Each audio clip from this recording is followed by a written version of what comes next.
G'day everybody, welcome back to the channel. I've been away from filming in front of the camera for about 2.5 weeks now. I've had a terrible cold, flu in fact, and it's knocked me off my feet. I've been filming stuff where I haven't been in front of the camera and putting that out on the channel just to sort of fill the gaps while I got well, and I'm actually well enough now to be back in front of the camera again and talk to you about some exciting stuff that's happening on the channel. First of all, what I want to do today, and essentially today's video, is about an experiment that I've been doing while I've been unwell. Now I want to talk to you about this Stack Audio Smooth Lan.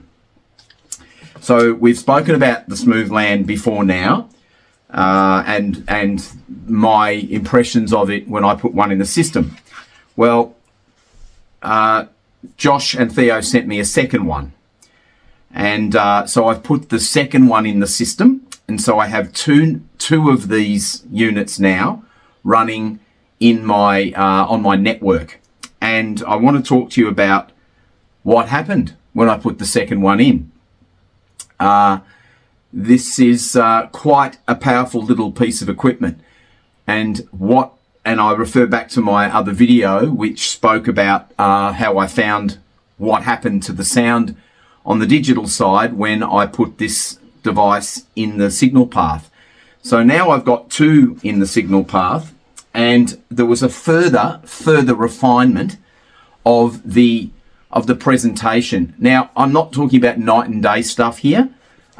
It wasn't, oh my God, it wasn't the sort of thing that happened when I put the Over 100s underneath my Wilsons, or when I put the Over EQs underneath my components as I went through that process.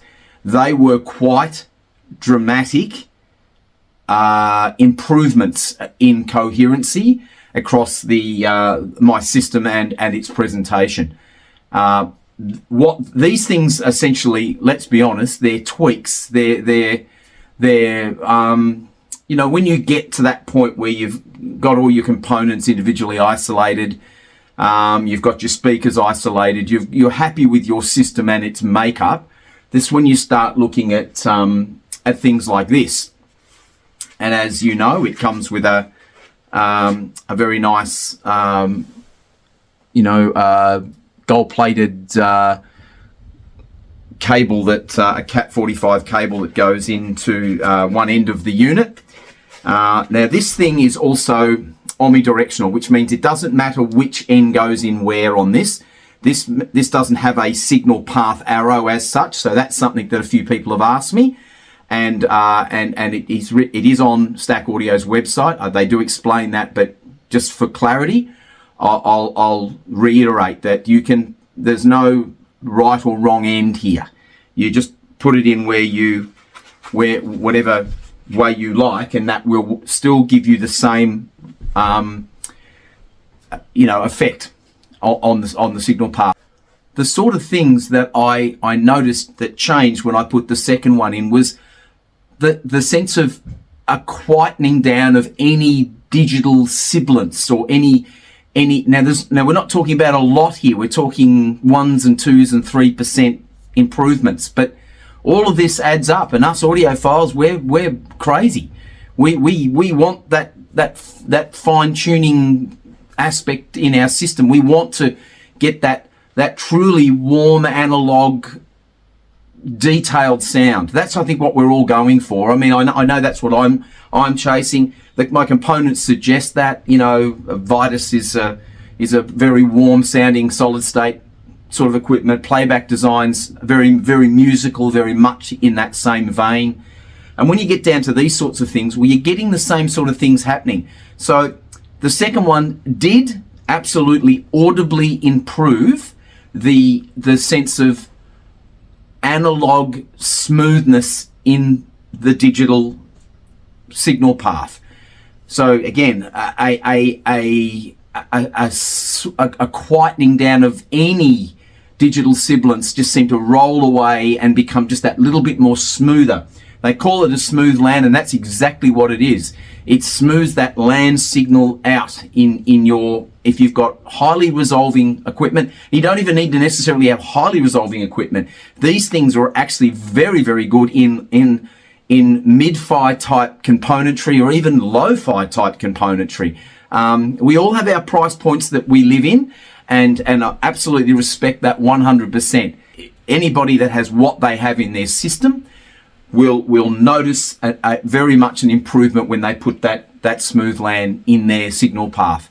And if you're wanting to have that second one, then absolutely it's well and truly worth I think the investment if you're at that level of refinement, if you are looking to get those last few % out of your digital setup. Most of us are streaming these days, and so on that digital side, there's a lot of gains to be made.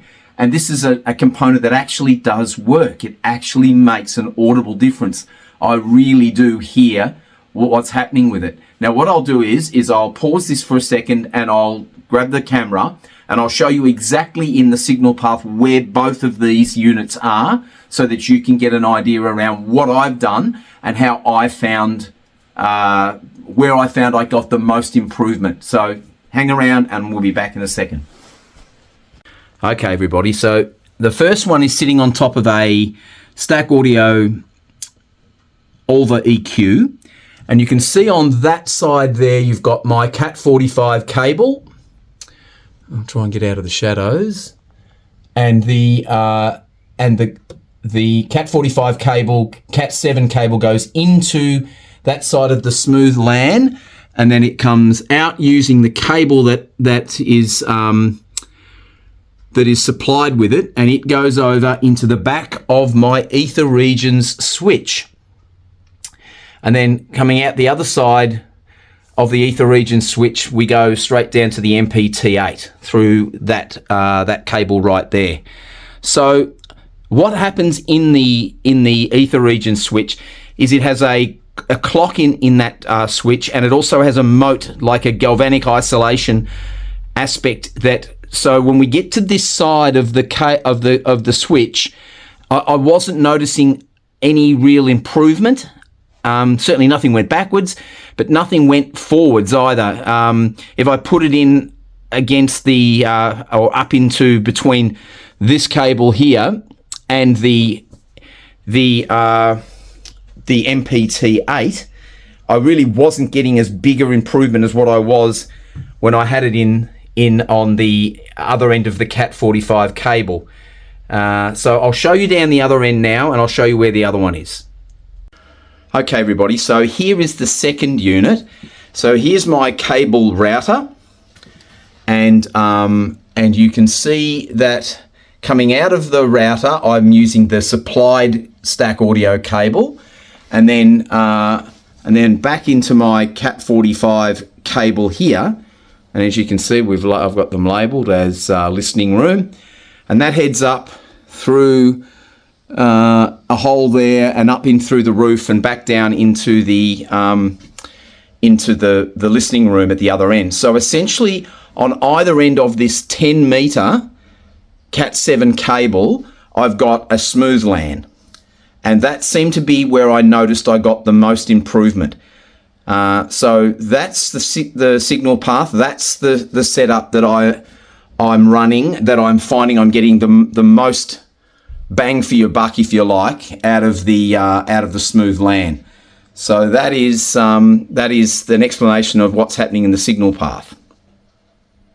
Okay, now the last thing I want to talk to you about, which is a bit of a teaser really, is you may have noticed in some of the videos that I've got a black cloth here sitting on top of my preamp. So I have a very, very interesting component underneath that black cloth that I'm putting through its paces right now. I won't be able to talk to you about it for probably a good month to 6 weeks from now. It won't be staying here. It's here on review, and then it'll be heading off to its new owner's home, which is not in Australia. So I am facilitating the purchasing of this item and the shipping it to Sydney before it heads off to where its new home will be. So it's very exciting. I've been playing around with it and learning a lot about it. I will be doing a series on this particular item because it is very current, and it is the only one that's in the country at the moment, actually in Australia, from what I understand. So it's exciting, and it's certainly you'll know all about it. I'll be doing a 4 or a 5 part series on it, so stay tuned for that.